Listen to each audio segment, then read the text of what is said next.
முன்னாள் குடியரசுத் தலைவர் அப்துல் கலாமின் நினைவு மண்டபத்தை திறந்து வைக்க பிரதமர் நரேந்திர மோடி சிறிது நேரத்தில் ராமேஸ்வரம் வர இருக்கிறார்.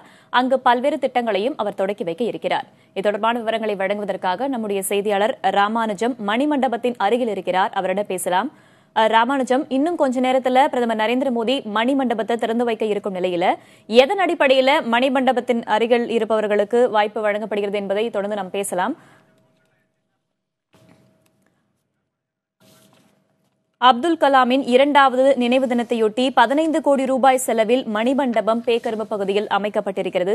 இந்த மணிமண்டபத்தை திறந்து வைப்பதற்காக பிரதமர் நரேந்திர மோடி இன்னும் சிறிது நேரத்தில் அங்கு வர இருக்கிறார். இதற்காக பலத்த பாதுகாப்பு ஏற்பாடுகளும் செய்யப்பட்டிருக்கின்றன. அப்துல் கலாமின் மணிமண்டபத்தை திறந்து வைக்க இருக்கும் பிரதமர் நரேந்திர மோடி 56 கோடி ரூபாய் மதிப்பீட்டில் அமைக்கப்பட்டிருக்கும் முகுந்தராயர் சத்திரம் அரிச்சல் முனை சாலையையும் திறந்து வைக்க இருக்கிறார்.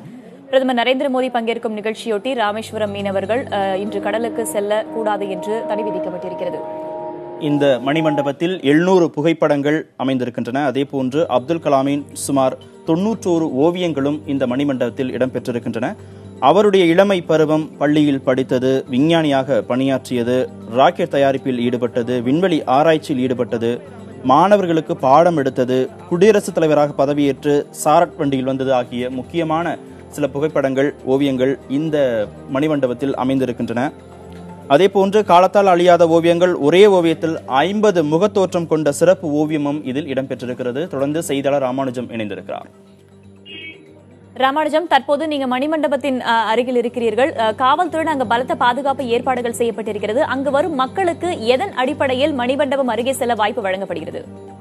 மணிமண்டபத்தை பொறுத்தவரை பிரதமர் வருகிறார் என்பதற்காக அமைச்சர் பெருமக்கள், அதாவது இந்த பகுதிக்கு இப்பொழுது வருகை தந்திருக்கிறார்கள். மூத்த அமைச்சர்கள் செங்கோட்டையன் வருகை தந்திருக்கிறார். அதே போல் மக்களவை துணை சபாநாயகர் இங்குதான் இருக்கிறார். தம்பிதுரை இங்கு வந்திருக்கிறார். அவர்களை வரவேற்கிறார். அது ராமநாதபுரத்தினுடைய நாடாளுமன்ற அன்வர் ராஜா மற்றும் மின்சாரத்துறை அமைச்சர் தங்கமணி, அதே போல் திண்டுக்கல் ஸ்ரீனிவாசன், வனத்துறை அமைச்சர் திண்டுக்கல் ஸ்ரீனிவாசன் போன்ற, அதே போல் உள்ளூர் அமைச்சர் வீரம், தகவல் தொழில்நுட்பத்துறை அமைச்சர் மணிகண்டன் போன்றவர்கள் இந்த பகுதியில் வந்திருக்கிறார்கள். இவர்கள் மட்டும் தற்போது இந்த பகுதியில் அனுமதிக்கப்பட்டிருக்கிறார்கள். அதிமுக, பாஜக முக்கிய பிரமுகர்கள் கூட யாரும் அனுமதிக்கப்படவில்லை. யாருக்கெல்லாம் அனுமதி சீட்டு வழங்கப்பட்டிருக்கிறதோ பாதுகாப்பு காரணமாக அவர்களுக்கு மட்டும் அனுமதி வழங்கப்பட்டிருக்கிறது. மற்ற பொதுமக்கள் எல்லாம் பிரதமர் இந்த நினைவிடத்தை திறந்து வைத்த பின்னர், குறிப்பாக பிரதமர் மதுரை விமான நிலையத்திற்கு 2 மணி அளவில் மீண்டும் திரும்பி செல்ல வாய்ப்பு இருக்கிறது. அப்படி சென்ற பின்னர் தான் நினைவு மண்டபத்திற்கு மற்றவர்கள் செல்ல அனுமதிக்கப்படுவார்கள் என்று இங்கே வந்திருக்கக்கூடிய என்எஸ்சி தேசிய பாதுகாப்பு அதிகாரிகள் தெரிவித்திருக்கிறார்கள். அதற்கு காரணம் பாதுகாப்பு ஏற்பாடுகளே மிக முக்கிய காரணமாக கூறப்படுகிறது.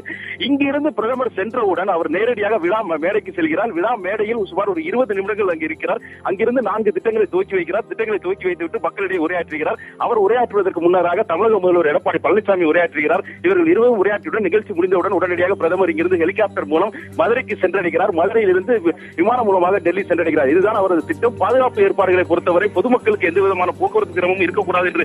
ராமானுஜம், பிரதமர் மணிமண்டபத்தை திறந்து வைத்த பிறகு பொதுமக்களுடைய பார்வைக்கு எப்போது அது கொண்டு வரப்படும்?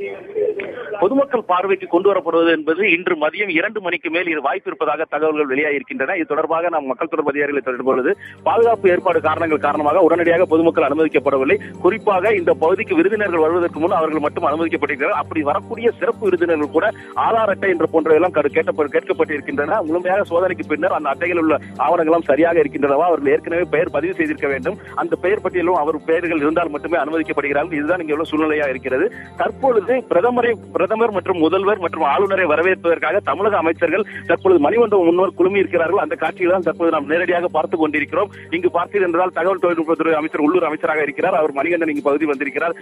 அமைச்சர் தங்கமணி இதே பகுதியில் இருக்கிறார். அதே போல் திண்டுக்கல் ஸ்ரீனிவாசன், கல்வித்துறை அமைச்சர் செங்கோட்டையன் மற்றும் மக்களவை துணை சபாநாயகர் தம்பிதுரை போன்றவர்கள் வந்திருக்கிறார்கள்.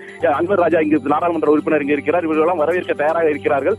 இவர்களை அது மட்டும் இல்லாமல் சில அமைச்சர்கள் மட்டும் மைதானத்தில் இருக்கிறார்கள். நேரடியாக முதல்வர் அதாவது பிரதமர் ஹெலிகாப்டரில் வருகிறார். அங்கிருந்து அவருடன் பார்த்திருந்தால் தமிழக ஆளுநர் பொறுப்பாளர் வித்யாசாகர் ராவும் தமிழக முதல்வர் எடப்பாடி பழனிசாமி உடன் வருகிறார்கள். அவர்கள் இருவரும் அங்கிருந்து மூவருமாக சென்று நேரடியாக இந்த மணிமண்டபம் பகுதிக்கு வருகிறார்கள்.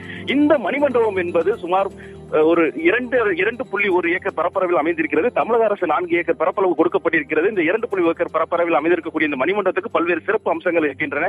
குறிப்பாக அப்துல் கலாமுடைய வெண்கல சிலை அங்கு இருக்கிறது. அவருடைய பொன் வார்த்தைகள் வைக்கப்பட்டிருக்கின்றன. வெள்ளை நிற கிரானைட் கற்களில் அவருடைய பொன் எழுத்துக்கள் எல்லாம் பொறிக்கப்பட்டிருக்கின்றன. இது எதிர்கால அது மட்டுமில்லாமல் அவருடைய கனவு விஷயமான அக்னி ஏவுகணையுடைய மாதிரி ஒன்று இங்கு வைக்கப்பட்டிருக்கிறது. இப்படி பல்வேறு அம்சங்கள் இருக்கின்றன. இங்கு இருக்கக்கூடிய 70 வகையான செடிகள் வைக்கப்பட்டிருக்கின்றன. இந்த 70 வகையான செடிகளும் ஆண்டுதோறும் பூத்துக் குலுங்கும் வகையில் 20 நாட்கள் பூத்துக் குலுங்கும் அந்த வகையில் அமைக்கப்பட்டிருக்கின்றன.